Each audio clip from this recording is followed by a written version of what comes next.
Hello and welcome back to Azure Terraformer. Today we're going to be building a Minecraft Bedrock server using Packer and Terraform. This is something I demoed at my HashiCorp user group presentation a little while ago, but I thought I would just put it out here, document it, show you how I did it, because I think it has some useful lessons about demystifying automation and the process of creating Packer files. A lot of people might think that you create a Packer file just from scratch in your head, and you just think these things up in your head. But most times when you're creating a Packer file, you're creating them from manual instructions about how to install something or set something up. So I thought this would be a useful exercise to show you how I approach automation in terms of the thought processes and the step-by-step ritual of taking manual setup instructions and converting them into automation. So so that's what we have in store for this episode. I hope you enjoyed. Don't forget to like and subscribe if you enjoy this content. And at the end of this episode, we should have a working Minecraft server that I should be able to demo. So with that, let's get started. So the first thing that we have here is I have a vanilla template from my previous episodes where I built like an Ubuntu Linux VM on Azure. So I have my normal builder steps that is really uneventful. It just runs app update, a big yawn fest here. And I've got my Azure plugin configured to target a shared image gallery. And I'm currently using Ubuntu 18.04, but I want to upgrade that today in this episode. So probably the first thing that I'm going to do is I'm going to go upgrade that VM type. You can look this up using an Azure CLI command pretty easily. Just tell it what publisher you want, and it'll tell you what image and offers are available in what region. Oh, hello. Who's this? Why, hello. Why do we have such a wonderful special guest today? Are you here to say hello, Wally? Wally, what's up? Look, Wally, what's up? Oh, yes. Are you here to say hello? This is my sidekick, Wally. Sometimes he likes to give me tips and tricks on how to use Terraform and Packer. So he's my secret weapon that you guys are benefiting from. So thanks a lot, Wally. Wally, you want a little Wally snack? Yeah. Okay. Say hello. Say hello to everybody out there. Oh, I'm Wally, and I'm a very nice dog. Okay. He's a fun little pup. Anyways, where were we? We need to update the image offer. Now, I don't know why, but Ubuntu's images changed. Hello, Wally. They changed. So the oh man, I have this in like out of order. So publisher and then author and then offer and then SKU. So the offer is a long string like that, and we're going to go to 2004 LTS. Okay, everything else remains the same. I think I'm going to drop this extra region. Just takes extra time to provision a managed image into that region as well. So it should save us some time in terms of replication. And I'm going to only stand up a Minecraft server in one region anyway. So now the next thing that I want to do is I'm going to do some side-by-side coding. I've got, where is that? I found this awesome blog post. Somebody out there, some internet stranger out there published this blog article about how to install a Minecraft Bedrock server. And look, he updated as early as October. I guess Emmett. So thank you, Emmett. I followed your instructions and they worked wonderfully. And here I'm going to be just following your instructions, and rather than just manually doing this like I would guess most people do, I'm going to automate this into a Packer template. So the first step that he does is he runs apt update. Let me put these side by side so we can actually see what's going on here. Okay, Linux, yay. Okay, there we go. and we have ads. Okay. And there we go. So we're going to run apt update, and it looks like I already have that. Wonderful. So now let's look at our step 2. Now here's where Emmett is doing a whole bunch of things all in one line. Now I could go put this all in one line, and instead here I'll go apt get install. Apt is more for a better interactive user experience. Apt get is more for automation. That's what I was taught. And so anyways, here we're just going to put a -y, and we're going to install these things. Now when all these things get installed, they're going to be one step within our provisioning process, which means if any one of those fails, which previously I've had lots of problems with this unzip package, I have no idea why, but oftentimes it can't find the unzip package and it gets really mad.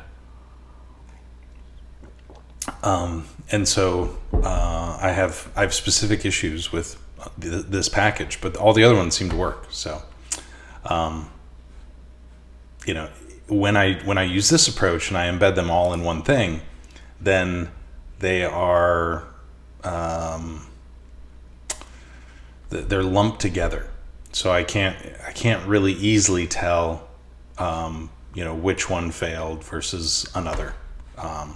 So what I tend to like to do is I like to break this up, and so I'll say, okay, I'm going to install curl, and then I'm going to install wget, and then I'm going to install unzip, and then I'm going to install grep, and then I'm going to install screen, which at my presentation I was informed that screen has been deprecated. Don't know anything about that, but that turns out that is the case. So do we have all the things? What happened here? Oh, I probably need to remove the tail here, so we're going to get rid of all that. Wonderful. Okay, so now you can see pretty clearly, just looking right down the line here, I'm installing curl, wget, unzip, grep, screen, and we're done. And OpenSSL. Okay, so now the next step that he says, and he gives some explanation of like why we install these things. And one of the nice things about this is I can put that documentation right in line here, so I can say, okay, why are we installing curl? Okay, this is what we use curl for. Let me get rid of my files. It's not super important right now. This is why we use wget. I'm kind of just stealing his descriptions of like why we're using each of these packages, which I actually find useful. Maybe you do too. Maybe these are super obvious, but for somebody who doesn't know Linux super well, this kind of detail is kind of nice. So we got grep, and he does have a good explanation of why he's installing screen. And then we have OpenSSL. Boom. Wonderful. Okay. And so now I'm just going to put a placeholder in here called do stuff. Okay. Because this has to be our last task. This shuts down the Azure agent for Linux, and kind of deprovisions the user and kind of gets things ready for a clean boot, right? Clean sysprep. Kind of like it's not a thing on Linux, but it is on Windows. It's kind of the equivalent thing. So now what he's doing is he's installing an older version of libSSL. Okay, and this is not as easy as just doing an apt-get command. He's actually doing a wget for a specific package, and then he's doing a Debian package install here. So anything else? Oh, and then he just cleans up after himself. So for this, what I'm going to do is I'm going to put this, I feel like these 3 steps shouldn't be done individually. Okay. So what I'm going to do is I'm going to take each of these steps that he does, copy, and I'm going to put them as one line within this inline script. Now I could extract this into a shell file or something like that, I suppose. But just for simplicity here, I'm just going to show you how to do it with inline. And with inline, basically inlines you can pass in an array. Now I've been passing a single item array for all these previous inlines because they're just kind of one shot, boom, boom, boom, boom, boom. But you know, that's you know, with this array you can add as many inline commands and they'll be executed sequentially. So here I'm just running each of these commands in this array, and that's one big step. So this is installing libSSL, and so this is also required by Minecraft Bedrock. Okay, and so now what is the next thing that he wants to do? Oh, so now it looks like he wants to set up a user account for a server account that's going to run the Minecraft Bedrock service. So again, I think these are all pretty related. He's setting up the home directory for this user, and he's creating the user and then putting them in a group. So I'm just going to grab that, put that in here, and we'll drop the first line of code, which is just user add, and then comma. Of course, array notation requires commas in between your statements.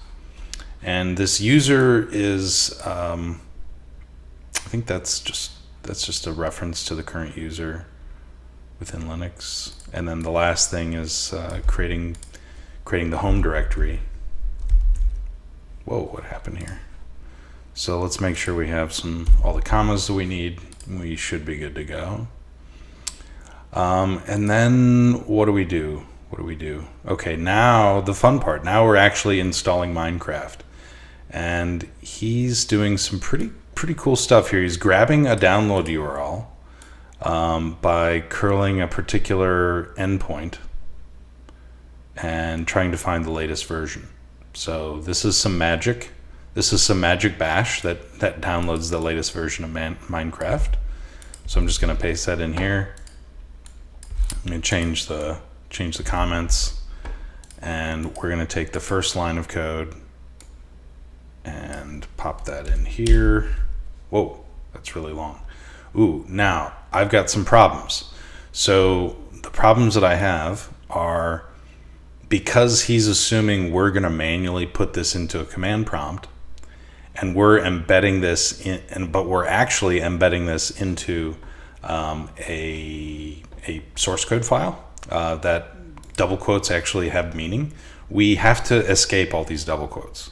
Okay, so I think I've got double quote there. I've got a double quote here.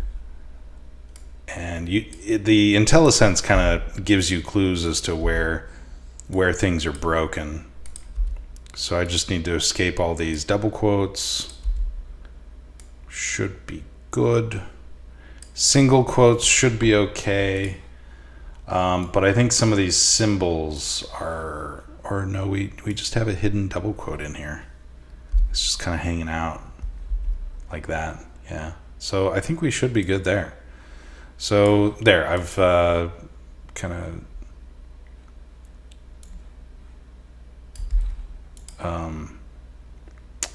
escape charactered all my double quotes. So now the next step is we're gonna, using that download URL variable that we declared, we're gonna do a wget command, and we're gonna download that to, now notice this folder has been set up previously, like we did makedir right here. So this is another thing why you want to organize your Packer template so that you know where things are and so it's clear, it's easy to identify what the dependencies are. So that's kind of one of the reasons why I like kind of grouping things together that are related to each other, so you know what has to happen. And inside there, you can put the sequencing there. But we have a dependency on this step. This step is dependent on the previous step here. So we have to make sure that this provisioner runs before this one, which we are. That's what we're doing. Otherwise, this folder won't exist, and when Packer runs this command, it's going to fail real hard. Okay, so now we're going to use our little unzip buddy, and we're going to unzip that zip file that we just dropped into that folder. And then what is he going to do? Okay, oh, so he's very conscientious. He loves cleaning up after himself. I like that. I respect that. Okay, so we're cleaning up the zip file that we downloaded.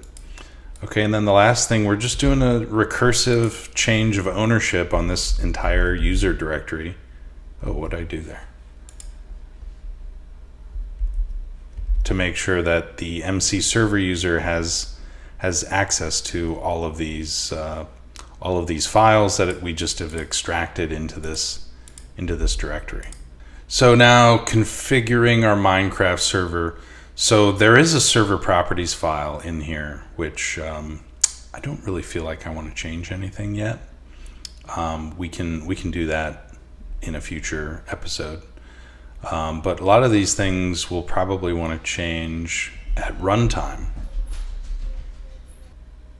So yeah, I don't plan on changing any of the configuration, so let's just skip and see what else we need to do here. So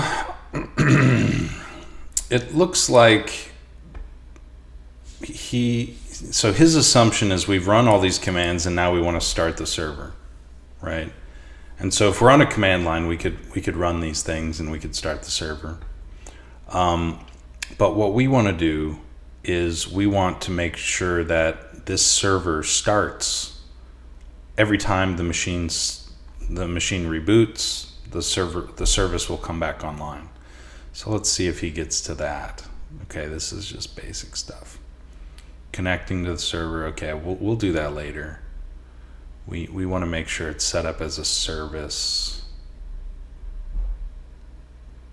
Okay, start the Minecraft Bedrock server on boot. Okay, wonderful. So he wants a start script for the server. So now we're going to create a new file called scripts, and we're going to put a file in there called startserver.sh.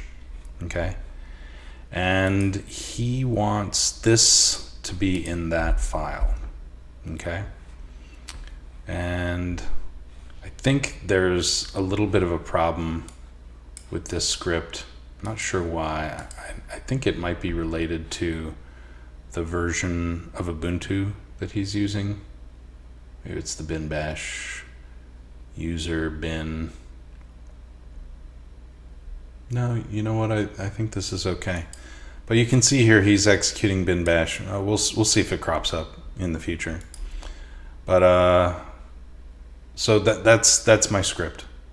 And with the script created, we need to give it execution privileges. Okay, so first of all, this script isn't on our server yet. If we go back to our build, we need to make sure that the script is on the server. So we're going to use a provisioner that's called file. So we've been using the shell provisioner up until this point exclusively. So now we're going to use a provisioner called file, and this file provisioner is going to take a source and copy it to a destination. Now the source is a relative path from the working directory of Packer. So files is not going to work. I think it should just rename it to files. It shouldn't, because it's not necessarily going to be scripts that you want to copy. Sometimes there will be legit files, and so I'm just moving this to a temp directory on the server. I know this temp directory exists. See, you have to do this because Packer doesn't have a lot of privileges, when running files. So I found that I need to stage any files that I copy, and then copy up to the server, and then I need to just copy them to the directory that I want using a shell provisioner. Whoa. So you see here I have a shell provisioner, and I'm just gonna, this is uploading the file, and then this is copying it to the home Minecraft Bedrock server location, and then here I'm running the change mod on that file. So that should be good. Now he also wants us to do a stop server. So let me go here and I'll create a stop server. And let's see what he wants in it. Okay. And then we need to, again, copy. Where is that? We need to copy the file. So we're going to take the stop server. Now, oops, what happened there? Okay, stop server. I just need to make sure all this, what I do here. Stop server, okay, wonderful. Okay, so we're uploading the stop server file. We're copying it from the temp location to the Bedrock directory. We're change modding the script file so it can be executable. Okay, so then we're good. Okay, now the last step. Let's see. I think maybe the last step. I don't know. Correcting permissions. Okay, we might need to run this again. Let's see here. So we need, and maybe we should just do that. So we need to have a provisioner down here to just kind of, because we now have new files. So we have to change ownership again. So we'll just run this change ownership recursive again with those new files in there, and that should take care of everything. So let me get rid of that. And this is going to be a single item array, so I don't need all the extra white space. There we go. So now the MC server, the mix server, owns all of the files again that are in the homes in its home directory. And so now we need to create a new file. So he wants us to use Nano. Of course, that's an interactive tool. In Packer, we can't use Nano. Okay, so this does not apply. So, but he wants us to create a file of this name. So I'm going to create a file of this name in my files. Okay, and now I'm going to copy. This might be where the bin issue is. Yeah, maybe not. I feel like I'm making this stuff up.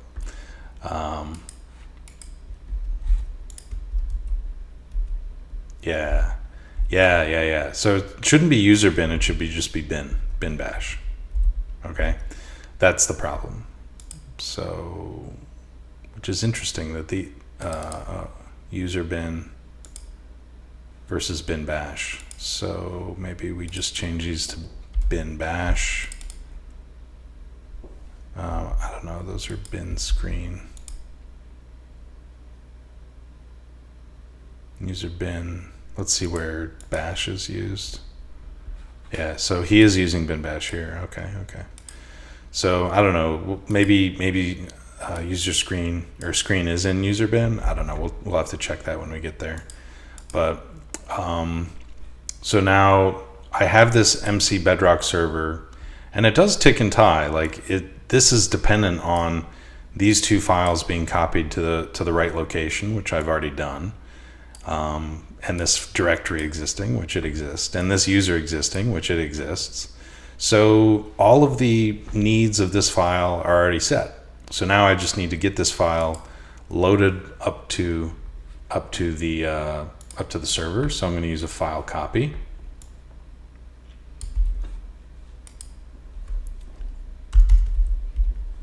So we're going to copy the file, and then we need to, using a shell provisioner, move the file that's been uploaded. So again, the file provisioner uploads it from wherever Packer runs. In this case, go away. it's going to run on my machine. And then the shell provisioner executes on the remote server. So therefore we have access to this remote directory, temp, and we have access to the remote server's etc directory, which is where we need to drop that. Okay, and that should be it. So we should, this is pretty much what we need in order to get Bedrock to run. Let's see here. And then I think the last thing that he wants us to do is just to enable MC Bedrock, and we should be good to go. So, and we can manually execute that when we set up our server. So now let's run Packer and get this thing building. Let me check. Okay, I'm version 2. So what's happening here? LS. Okay, so we're gonna run our debug.sh,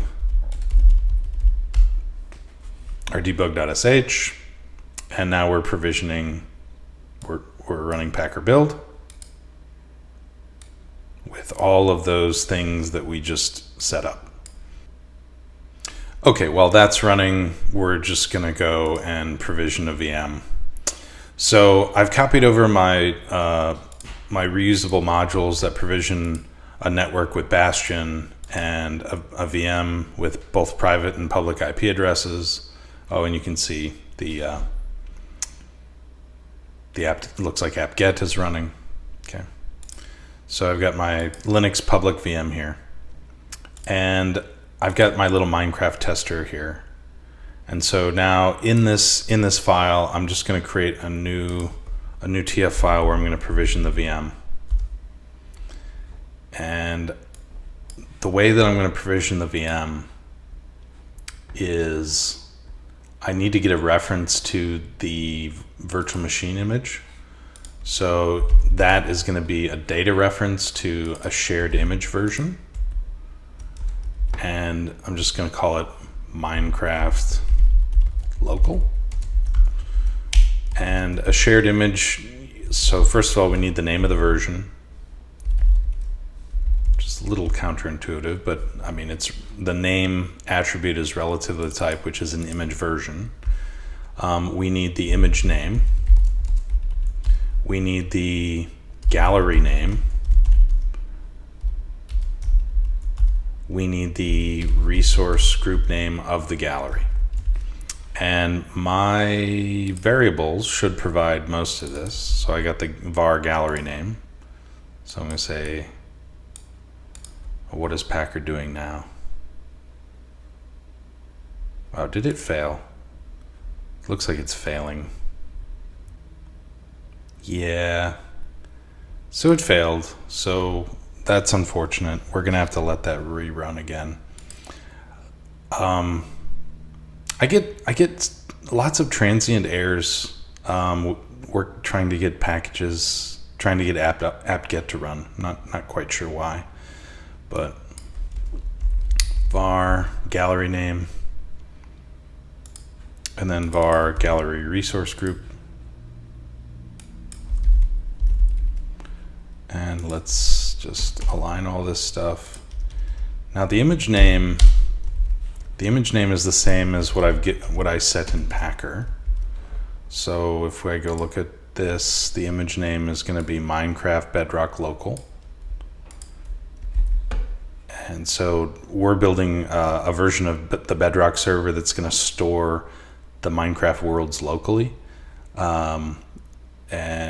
which is not so great because if I lose the VM or if I lose the disk, then my worlds go bye-bye. But in a future version, I hope to store the worlds on a blob storage account. So that'll be coming up. That'll be a lot of fun. I'm trying to now. Okay, and the version name is 1.02. So I'll just put that in. What happened? Double click. There we go. Okay, so this is correct now. Except I need a little closing curly. Now I need to create a module instance of my virtual machine.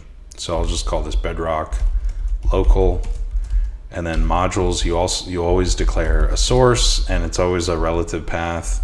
So we're going to go back up a folder. We're going to go modules, and it gives you an IntelliSense. So I want Linux public IP, yes.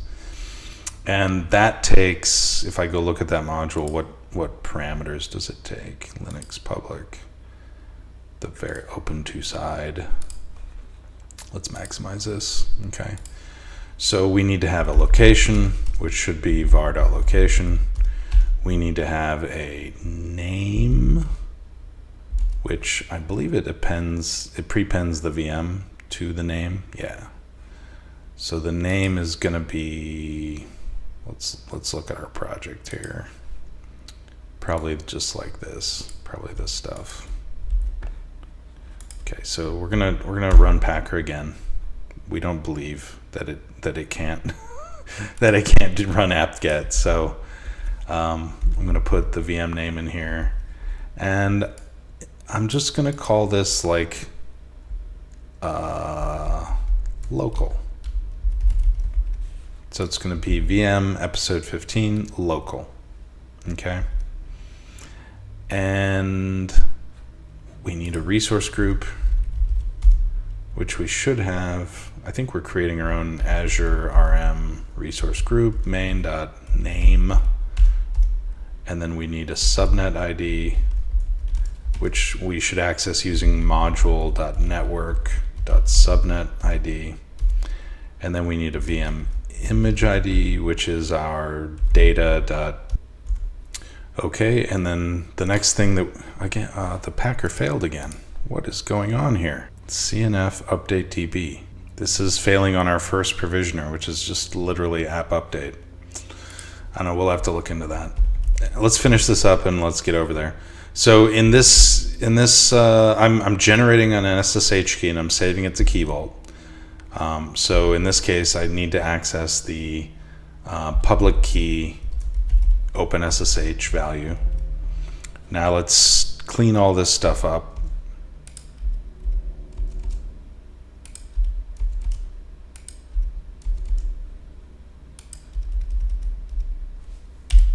Back it out a little bit, set these values here. I usually leave source by itself because I don't see source as one of the attributes of a module.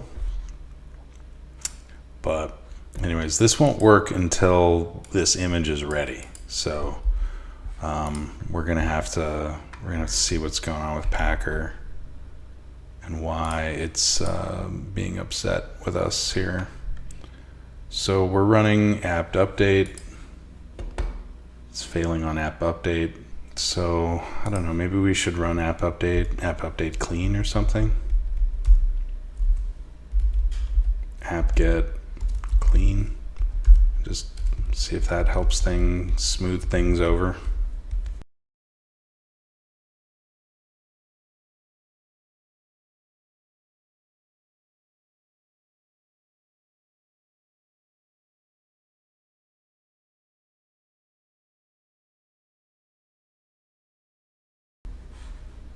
Okay, it looks like the image has been created.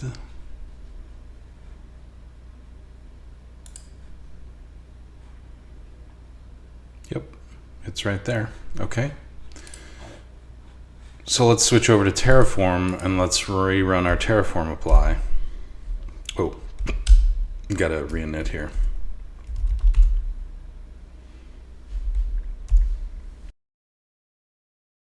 Now, one thing I should mention that we will need to do is we will need to go to registry.terraform.io and we'll have to go set up an NSG rule to allow access into a network security group rule. Okay. So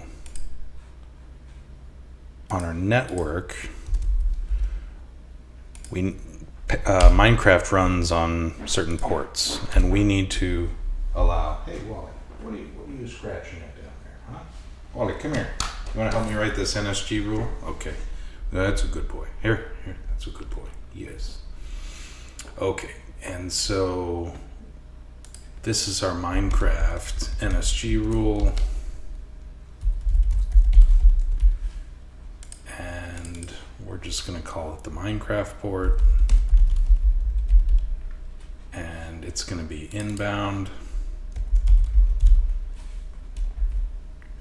And it's going to be allow. It should not be TCP, it needs to be any. Right, Wally? Wally agrees. Yes. And Wally, can you remind me what's the port that Minecraft runs on? Oh yeah, you're right. 19132 and also 19133. Thanks, I forgot about that.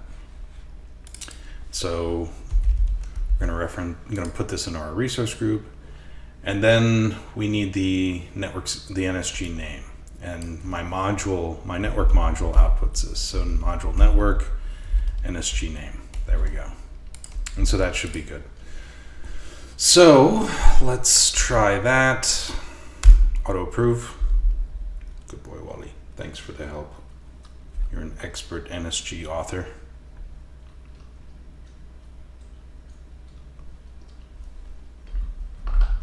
Took a little bit of a tea break.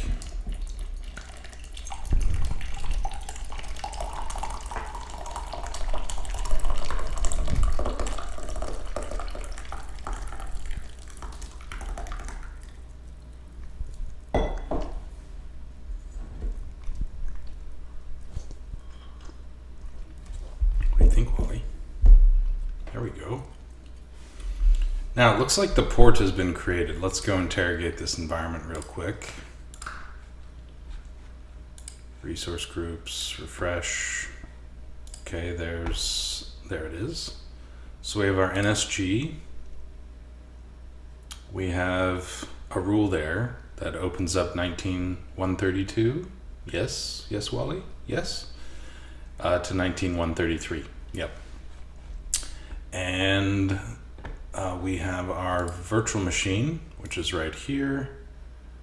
Now let's go log into this thing using our bastion. Yes, should we use the bastion? I agree. Now what was the username that we used? I think it's just admin user. It's very avant-garde. We'll just use the key vault and the key vault secret. We'll connect. Ubuntu, allow pop-ups. It doesn't like pop-ups, Wally. Isn't that silly? Wally. It doesn't like pop-ups. They don't like pop-ups. Crunch, crunch, crunch. Okay, so we're in the machine. So if we go to CD home, we should see MC server. Okay, wonderful. Yep.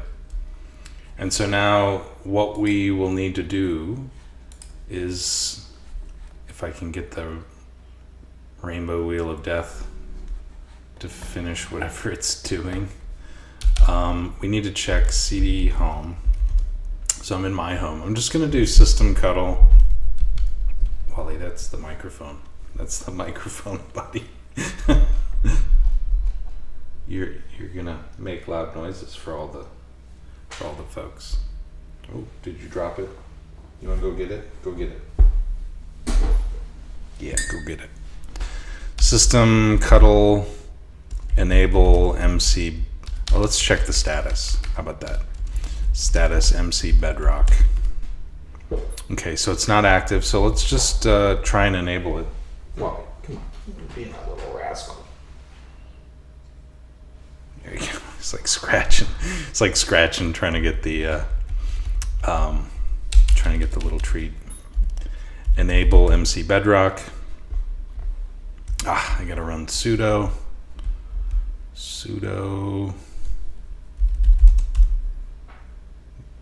Okay, now let's check the status. Of course, that's got to be sudo as well. Oh, I need to start it. we go. Now let's check the status, and it's active.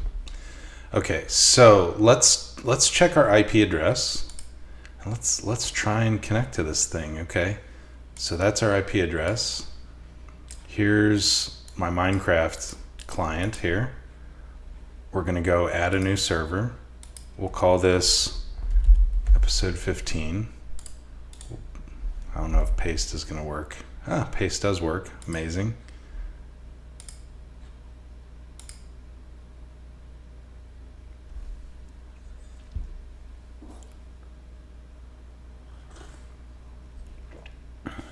Maybe we're missing a port here.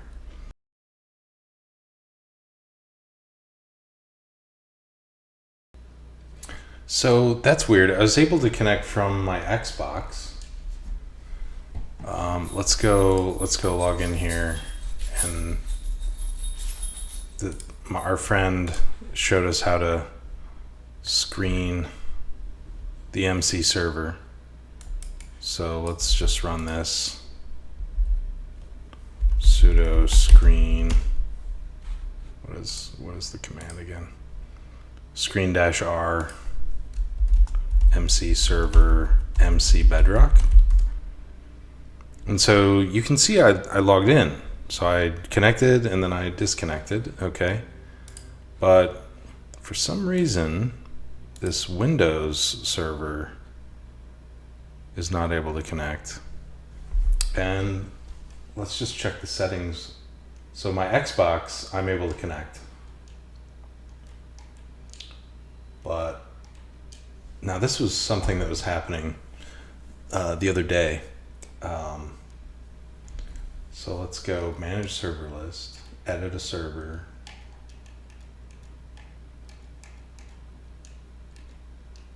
Okay, and that's 20.245.119.16, and that's 19. Okay, yep, that is correct. So let's see. Oh, wait, we have a ping. So it is pinging. Outdated client. Ooh, well, that would be a problem. How annoying.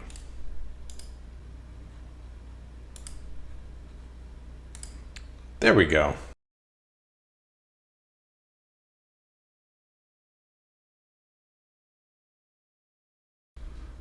But wanted to get some tree punching in here. There we go. Yes, I punched my first tree in my own Minecraft server that I built using Packer. Sweet. You always gotta finish the tree. Finish the tree off, I always say. There we go. We're good. Once you can see the top, you're good. So I got 6 wood out of that. So there we go. So we set up a Packer template using some really great instructions that we found on the internet to install Minecraft on Ubuntu. We enhanced our network security group so that we have a NSG group that allows access on the ports that Minecraft needs. We provisioned a VM using the Packer built managed image, and we're getting wood 10 points. We referenced the Packer image that was produced. That is stored in our shared image gallery, and we connected using Bastion to start the service using systemctl, and then we connected using a Windows client to connect to Ubuntu. We also connected to it through Xbox, so we know that multiple clients work, and that's one of the great things about Minecraft is you can play it on an iPad or an iPhone or an Xbox or a Switch or a PC or a Mac. Well, not a Mac. Mac doesn't support Bedrock yet. But I guess you could play on a Mac using a Windows VM running ARM. So that does work. I don't know how they can't get it to work on Mac natively. I don't know why. But anyways, I hope you like this video. I hope you like this content. I hope you're enjoying the channel as much as I am making the content. Please give me a like and subscribe if you like this video, and enjoy learning how to use Packer in interesting ways, or even if you just like Minecraft. Would really appreciate it. Make sure you hit the notification bell to be notified when I post updates. I am going to be working on an enhancement to my Minecraft server build here that uses blob views and an Azure storage account to save the Minecraft worlds off of the server, so that we have a server that's running the Minecraft server, but all of the files of the worlds are stored somewhere else safer. So that and a whole lot more coming up very soon. Again, this is Azure Terraformer signing off. Until next time, thanks again.